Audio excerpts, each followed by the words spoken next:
Graça e paz a toda a igreja, sejam todos bem-vindos a mais uma aula de nossa escola bíblica, de nossa escola de liderança. Estamos aqui para mais uma aula, mais um estudo sobre a carta de Paulo aos Colossenses, a nossa aula de número 13, intitulada O Cristão e o Outro. Essa é a nossa penúltima aula sobre o livro de Colossenses. E hoje nós vamos estar tratando basicamente da continuidade do que nós já começamos a falar na aula 12, sobre o procedimento do cristão. Na aula anterior nós falamos sobre as características, do agir do cristão, como um ser que reflete a sua identidade em Cristo, que se volta para o outro, que é um ser adorador. Mas hoje tem alguns aspectos da vida comum, vamos dizer assim, do dia a dia, que Paulo passa a ressaltar nessa carta.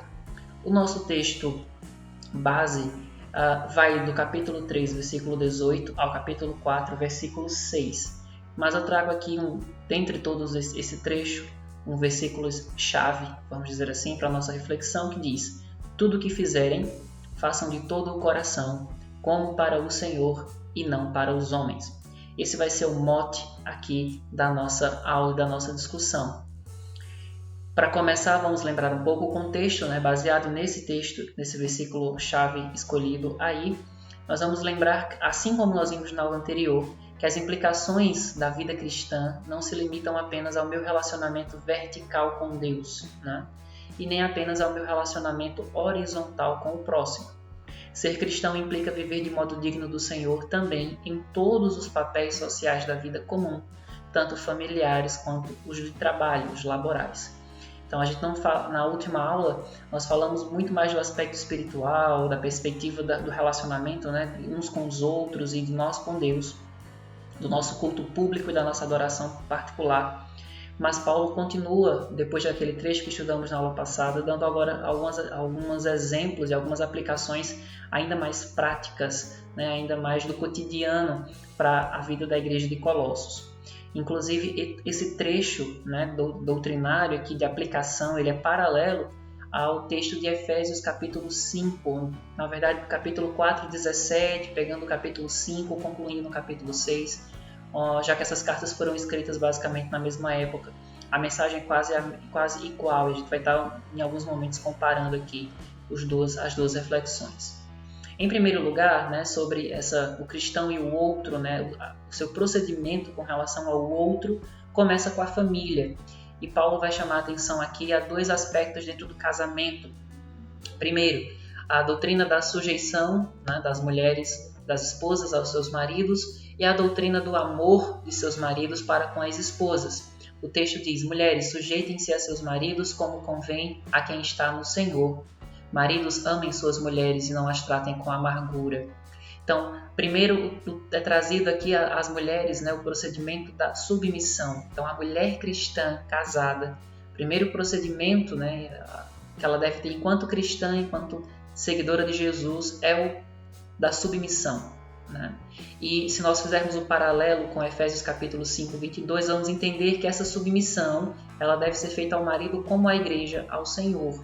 Então, esse papel do casamento, da união em matrimônio e das relações dos papéis do marido e da esposa, que para muitos que não entendem a sabedoria de Deus e a palavra do Senhor vão achar que é machismo, autoritarismo, que é, é uma humilhação para as mulheres, é uma opressão. Na verdade, o texto traz aqui como a complementariedade. Nós estamos falando de responsabilidades, nós estamos falando de posturas, nós estamos falando do valor da pessoa. Todos fomos feitos conforme a imagem e semelhança do Senhor. Mas dentro da relação do matrimônio, Paulo vai nos apresentar aqui a postura da mulher submissa, mas uma submissão que está atrelada a ela ser amada pelo seu marido. Tanto é que ele vai dizer aos maridos que eles devem amar suas mulheres e não tratá-las com amargura, não tratá-las com superioridade, não tratá-las como objetos, não tratá-las como pessoas inferiores, não tratá-las com menosprezo, não tratá-las mal. E no texto paralelo de Efésios capítulo 5, quando também está tratando exatamente dessa relação do casamento, Paulo vai ensinar que o amor dos maridos deve ser como o amor de Cristo, um amor sacrificial e incondicional. E por conta desse amor sacrificial, por conta desse amor incondicional, as mulheres então serão submissas aos seus maridos, né? Então não é simplesmente dizer as mulheres sejam submissas, elas serão submissas quando os maridos cumprirem com a sua função, né, de cabeça da família. E sendo cabeça como Cristo é o cabeça da igreja, e por ela se entregou, por ela deu a sua vida, é assim que Cristo chama os homens também para ter esse amor sacrificial, essa responsabilidade do cuidado e da liderança, né? E especialmente do ponto de vista espiritual também, né, como cabeça espiritual da casa. E aí nós temos então aqui a ideia de responsabilidades diferentes, como eu falei, né? A restauração do padrão adâmico, um padrão de complementariedade, não um padrão de opressão, de humilhação, de sujeição, como alguns acabam acusando, não entendendo bem a questão da doutrina. E tudo isso, como diz o texto, baseado em que esse relacionamento, em que essa relação, né, matrimonial de maridos e esposas, enquanto cristãos, deve ser feita como convém ao Senhor. Como convém ao Senhor do ponto de vista da reverência, da fidelidade, do amor, regado às boas virtudes de Cristo, regado às boas virtudes do Senhor, aquilo que glorifica a Deus, né? Longe do pecado, e como nós temos trabalhado já em algumas outras aulas, né, no desenvolvimento do fruto do Espírito Santo, tanto na vida do homem quanto na vida da mulher. Então aí sim esses papéis irão se organizar e Deus será glorificado na vida dessa família, a começar pela relação matrimonial. Mas não só isso, também há implicações para a relação de pais e filhos aqui. Os filhos, Paulo vai exortar a trazer a ideia da obediência. Eles devem ser obedientes aos seus pais em tudo porque isso agrada a Deus, né? Esse é o foco, né? É grato diante de Deus. Essa postura agrada a Deus, né? Inclusive, o mandamento da obediência dos filhos aos pais é um mandamento conhecido como o primeiro mandamento com promessa, né? Honrarás teu pai e tua mãe para que te acrescentem dias sobre a terra. Provérbios 23, 22 diz: ouve o teu pai que te gerou e não desprezes a tua mãe quando vier a envelhecer. Então os filhos também não podem tratar um dos pais em detrimento do outro, né? Eu vou ser obediente ao meu pai, eu vou ser obediente à minha mãe, em contrapartida não serei ao outro, né? Não serei obediente ao meu pai, se eu sou a minha mãe, não serei obediente à minha mãe, se eu sou obediente ao meu pai. Ao mesmo respeito, a mesma dignidade para os dois. E o paralelo também serve, né? Não é simplesmente dizer aos filhos que eles devem obedecer, os pais também têm responsabilidades aqui. Eles devem não provocar os filhos, né? Pais, não irritem seus filhos para que eles não se desanimem. Mostrando aqui que até as autoridades que Deus constitui sobre a terra, elas também têm limites. E essas autoridades, né? E aqui dentro do contexto familiar, marido, mulher, pais e filhos, dentro do mútuo respeito. Não é porque você é adulto, você é pai, mãe, provedor dos recursos financeiros do seu lar, que você vai menosprezar os seus filhos, porque eles são crianças, porque eles são adolescentes e não sabem nada da vida, não têm maturidade, não têm experiência de nada, não sabem o valor do dinheiro, né? Não tenha essa, não subestime os seus filhos, né? Não faça com que eles se sintam menores, né, diminuídos, né, inferiores, por terem a idade que têm, por serem filhos, né, e tudo mais. Trate os seus filhos com dignidade, trate os seus filhos com respeito, a família inteira possa estar vinculada dessa forma. Além da família, Paulo vai trazer aqui também orientações para a nossa vida comum, extrapolando agora o lar e vai para o nosso trabalho. Paulo escreve que dizendo assim: escravos, obedeçam em tudo a seus senhores terrenos, não somente para agradar os homens, quando eles estão observando. E aí depois ele diz: senhores, deem aos seus escravos o que é justo e direito. A linguagem aqui é a linguagem da escravidão dos dias do Império Romano, né, o contexto em que a carta foi escrita.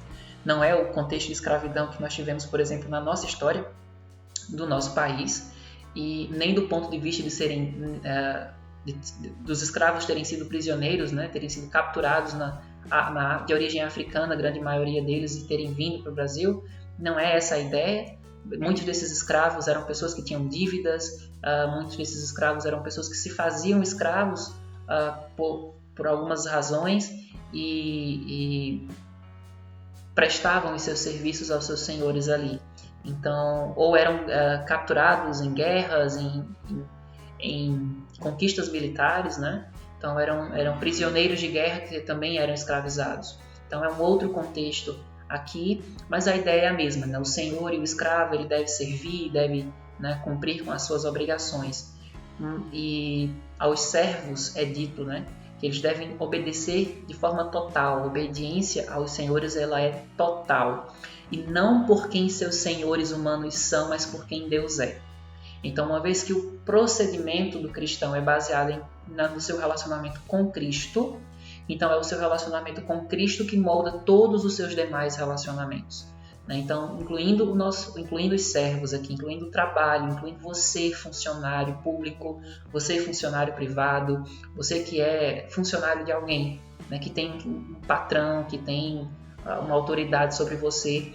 Então, o seu relacionamento com os seus líderes, com seus chefes, com seus patrões, né, seus supervisores, enfim, ele é guiado pelo seu relacionamento com Jesus e não pelas pessoas, quem são os seus líderes, os seus chefes, mas a quem você deve satisfação, vamos assim dizer. O texto diz: obedeçam em tudo, não somente para agradar a homens quando estão observando, mas com sinceridade de coração, pelo fato de vocês temerem ao Senhor. O foco não está em quem são os seus patrões, o foco não está em quem são os nossos chefes, o foco está em quem é o nosso Senhor nos céus e na terra. Né? Em 1 Pedro, capítulo 2, versículo 18, o texto ali também fala um pouco dessa relação dos servos e dos senhores, e Pedro, nessa ocasião, diz o seguinte: servos, sejam submissos com todo o temor ao vosso Senhor, não somente se ele for bom, mas também se ele for perverso. Então não é o caráter do seu patrão que está em xeque aqui, é o caráter do seu Deus. Então trate, incluindo o seu chefe, incluindo o seu patrão, seu superintendente, o seu, enfim, supervisor, de acordo com o seu relacionamento com Jesus. Né? No fim, Deus é o nosso Senhor sobre todos os senhores dessa terra e Ele tudo observa. Nós devemos ter confiança na justiça divina para nós, enquanto funcionários, empregados, trabalhadores, mas também para aqueles que são os nossos senhores. Mesmo que eles nos tratem com justiça, mesmo que eles nos tratem mal, o nosso Senhor sobre todos os senhores está observando tudo isso e Ele vai agir com justiça. Né? Queira Deus que Ele agir com misericórdia sobre a vida deles, né? Se eles não conhecem ao Senhor ou se conhecem, para que possam também agir da maneira como Deus quer, que é o que Paulo vai dizer em seguida. Né? Ele não deixa os escravos apenas com os mandamentos para eles, né? Tem aqui a responsabilidade dos seus senhores. Veja que a gente está sempre trabalhando com o paralelo, né? da autoridade, né? E de alguém que está submisso a essa autoridade, né? Do homem, do marido com a mulher, dos pais com os filhos, dos servos com os senhores. E aos senhores ele diz: deem aos seus escravos o que é justo e o que é direito, sabendo que vocês também têm um Senhor no céu. Assim como os servos, os escravos, né, têm essa ideia, devem moldar o seu relacionamento com seus senhores pelo seu relacionamento com o Senhor dos senhores, os senhores também devem entender que eles não estão acima de qualquer julgamento, de qualquer punição, acima de qualquer lei. Eles permanecem debaixo da autoridade, eles permanecem sob a mão poderosa de Deus, sob o trono de Deus, e eles também são julgados, eles também têm Senhor no céu. Então eles devem tratar os seus servos com justiça, né? Com o modelo da relação de Deus conosco. Deus trata conosco com misericórdia, com justiça, com retidão, com amor, com graça, com misericórdia, com compaixão, né? Com alegria. Né? Então todas essas boas virtudes divinas do caráter de Deus, que são trabalhadas em nós pelo Espírito, devem estar evidentes em todos os nossos relacionamentos, dentro da família, fora dela, com os nossos irmãos em Cristo, dentro da igreja, como vimos na aula anterior, mas em outros espaços que não são eclesiásticos, né? Que não são, entre aspas, espirituais para muitas pessoas, que acham que a sua relação de trabalho, as suas amizades, elas estão fora do plano de Deus. Não. O texto bíblico está aqui nos mostrando que nosso relacionamento com Jesus abarca de fato todas as áreas da nossa vida, né? E que devemos agir assim. Então, trazendo o texto da época de Paulo para nós, se você é funcionário, se você tem um patrão, tem um supervisor, um gerente, enfim, trate o seu chefe, trate o seu patrão, as pessoas que estão em nível hierárquico acima de você no seu trabalho, com a devida justiça, com sinceridade de coração. Lembre-se que você serve sobretudo a Deus, o Senhor soberano. E se você é patrão, se você é empresário, se você tem o seu negócio, se você tem funcionários, né? Você tem pessoas que trabalham na sua casa, né? Trate bem essas pessoas, né? Trate elas de acordo com o modelo como Deus trata você e você gostaria de ser tratado, né? Além disso, e aí como eu falei, nós estamos tratando aqui do princípio da submissão nesses textos, né? Maridos e mulheres, pais e filhos, escravos e senhores. E a Bíblia de Genebra, comentando esse texto, traz a seguinte afirmação. De modo dramático, Paulo, como Pedro, partiu da submissão mútua. Esse é o princípio. Um se submeter ao outro, né? A mulher se submete ao marido, o marido se submete à mulher, os pais se submetem aos filhos, os filhos aos pais, os senhores aos servos e os servos aos seus senhores. Transformando a discussão sobre como o domínio do marido, do pai, dos mestres pode espelhar o amor de Cristo que eles mesmos sentiram no cuidado daqueles que eles têm a responsabilidade de cuidar. Então veja, aqueles que a princípio são as autoridades, né, estão em posição e responsabilidade superior, os pais, os maridos e os mestres, né, os senhores, eles têm, né, a ideia, o texto parece dar essa ideia de domínio, né, de sujeição, mas na verdade é a ideia do cuidado que está aqui por trás. Se você estudar as nuances dos textos, você vai ver que a ideia é o cuidado. A mulher é submissa porque o marido a ama de maneira incondicional e sacrificial, né? Os pais tratam os filhos com dignidade e os mestres, os senhores, tratam os seus servos com respeito, né, de acordo com o padrão da justiça de Deus. Então é a ideia do cuidado, né? Eles têm responsabilidade de cuidar dessas pessoas, né? E não a liberdade de explorá-las, de subjugá-las, né? De oprimi-las, né? É outra ideia. Ao mesmo tempo, como a esposa, os filhos e os escravos definem seus papéis em termos do serviço a Cristo, né? Eles deixam de ser objetos passivos num mundo que os desvaloriza, tornando-se, em vez disso, participantes ativos com Deus no plano de trazer unidade a uma raça dividida pela diversidade de gênero, de idade e de situação econômica. O que a Bíblia de Genebra traz aqui no seu comentário desse texto é que a aparente postura, né, de opressão, de autoridade que esses líderes teriam, ela se transforma quando ela se desdobra, quando ela se desenrola a partir da perspectiva de Jesus, né? Porque os que têm responsabilidades, né, que têm os domínios, né, a princípio, na verdade não é domínio, é a responsabilidade do cuidado. E aqueles, né, que ao princípio seriam sujeitados, estariam sendo oprimidos, né, na verdade eles são redimidos em Cristo Jesus. E aí, em termos do serviço, né, seus papéis é o seu serviço a Cristo, assim como a esposa deve ser temente a Cristo, os filhos devem obedecer ao Senhor, os servos serem obedientes ao seu Senhor nos céus, né, servindo. E aí a gente consegue perceber no tom da carta o que Genebra traz aqui, né? A unidade da raça divina em Cristo Jesus, tudo aquilo que nos separa, que nos divide, tá? Que nos opõe uns aos outros, tudo aquilo que nos coloca em uma defesa de grupos, tudo aquilo que nos dá essa ideia separada de grupos e de grupos que devem lutar pelos seus direitos sem se preocupar com os outros. Tudo isso se desfaz diante de Cristo Jesus, né? Jesus traz essa unidade aqui. Além disso, o texto segue falando também sobre a nossa vida comum, mas a nossa vida de oração. E aí, além disso, né, destes pontos ligados à autoridade, nós também devemos nos preocupar com a oração. Paulo chama a atenção aqui para que nós devemos nos dedicar a ela, né? Dedicarmos à oração, estarmos alertas, né? Ele pede oração por ele, por aqueles que estão com ele nesse momento de pregação do Evangelho, né? Pede para que Deus abra as portas. E aí a gente tem 3 características dessa oração. Essa oração ela deve ser perseverante, e a Bíblia tem vários relatos sobre a perseverança da oração, como Ana, quando quis engravidar, a parábola da viúva e do juiz iníquo, né? A viúva tinha uma causa e o juiz não queria julgar, e ela tanto importunou que conseguiu, né? A Bíblia fala que nós devemos orar sem cessar. Então sempre essa insistência da oração, nós devemos ser perseverantes, nós devemos nos dedicar a ela. Nós devemos ser vigilantes, né? Ele diz, estejam alertas, né? Então, quanto à fraqueza da carne, na Bíblia, Jesus na oração do Getsemane diz que nós devemos orar porque a carne é fraca, né? Embora o espírito esteja pronto. E a oração é a parte final da armadura da fé. Muita gente cita o texto de Efésios 6, calcai os pés com o evangelho da paz, embraçai o escudo, preparai com a palavra, e esquece que toda a armadura se unifica, o final, com oração e súplica.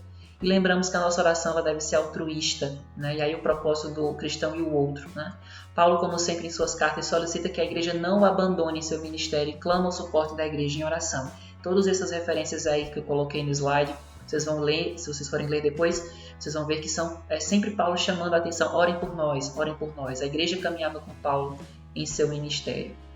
E além de tudo isso, na relação do cristão com o outro, também com aqueles que não são cristãos, que não compartilham da mesma fé. Paulo diz que nós devemos ser sábios no tratamento com essas pessoas. Nós devemos aproveitar as oportunidades e falar coisas que vão trazer a edificação delas. Nós devemos nos portar com sabedoria, aproveitar essas oportunidades e as nossas palavras devem ser temperadas com sal, né? Devem salgar, devem preservar, né? Devem cuidar, né?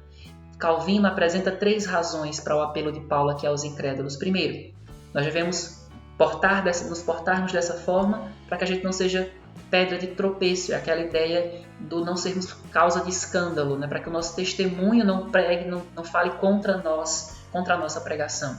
Segundo, para que a gente não dê ocasião para que a honra do Evangelho seja denegrida e para que não maculemos quando da nossa mistura com eles, né? Não só para não adotarmos os mesmos costumes, mas para preservarmos a honra do Evangelho e termos cuidado para que, por conta da nossa imprudência, eles se afastem da mensagem, tenham repulsa à mensagem do Senhor.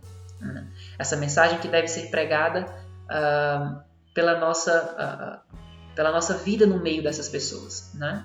Pela nossa vida de pregação no meio dessas pessoas. O apóstolo Paulo, preso em Roma, ele pregou com a sua vida e pregou com a mensagem, aproveitou as oportunidades e toda a guarda de soldados que cuidavam dele lá acabam se convertendo. Paulo fala isso lá em Filipenses, né? Que ele converteu aqueles soldados que guardavam ele lá na prisão, acabaram se convertendo. Então Paulo tinha testemunho, Paulo aproveitou as oportunidades e o seu falar no meio daqueles soldados acabou levando-os ao conhecimento de Cristo Jesus. E aí algumas implicações finais para encerrarmos esse vídeo. O nosso relacionamento com Deus enquanto Senhor soberano deve moldar o nosso relacionamento com as autoridades constituídas, independente de quem elas são, independente de como elas nos tratam. Cristo não é Senhor apenas no plano espiritual, mas também no plano temporal. Enquanto estamos aqui, todas as nossas ações devem ser realizadas com base nessa realidade. Ele é Senhor de tudo. Nossa vida de oração deve acompanhar o nosso crescimento na graça e no conhecimento de Jesus Cristo. E Deus não nos chamou ao ascetismo, a uma vida separada do mundo, a uma vida querendo fugir do mundo, né? Mas a uma vida de resplendor da luz do mundo. Uma vida de sermos a luz de Deus, né? Que aponta para Jesus em meio a esse mundo caído em trevas, ainda mais em tempos como estes que temos vivido, do mundo em desespero e do mundo em pânico. Aqui nós encerramos a nossa penúltima aula sobre o estudo da carta de Paulo aos Colossenses. Espero que Deus, por meio do Espírito, possa trazer muitos frutos ao seu coração por meio dessa reflexão. Que Deus abençoe sua vida e esperamos em Deus concluirmos esse estudo em breve. Deus abençoe e até a próxima aula, se assim o Senhor nos permitir.